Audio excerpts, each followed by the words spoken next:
in mana ai chapo pui in mana ai su in mana ai in tithei pui ile ka thi ma mani in tithei pui isum hawa mani in tithei pui khang hai kha in tithei pui tha tak tak no ai in tithei pui ding ai chapo pui ding chu Yesu Krista sandam tu ni lai ban ro pui na chang se amen.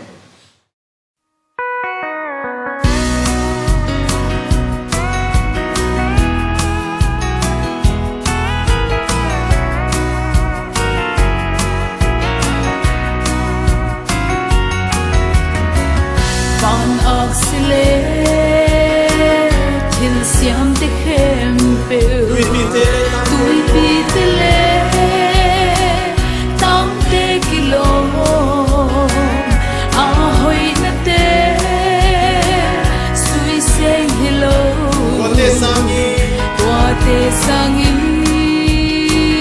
to se su hoi zo o kilo me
man phat na te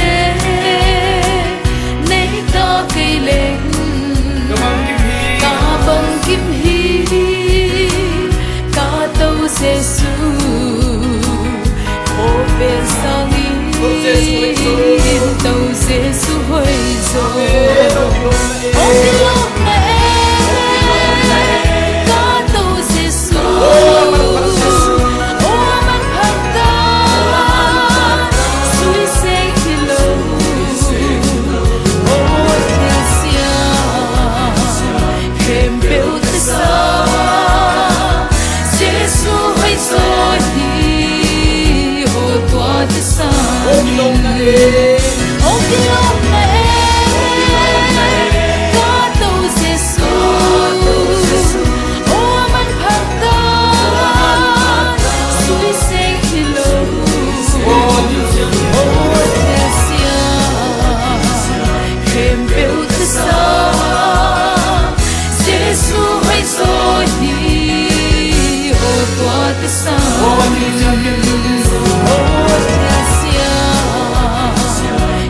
Build the sun.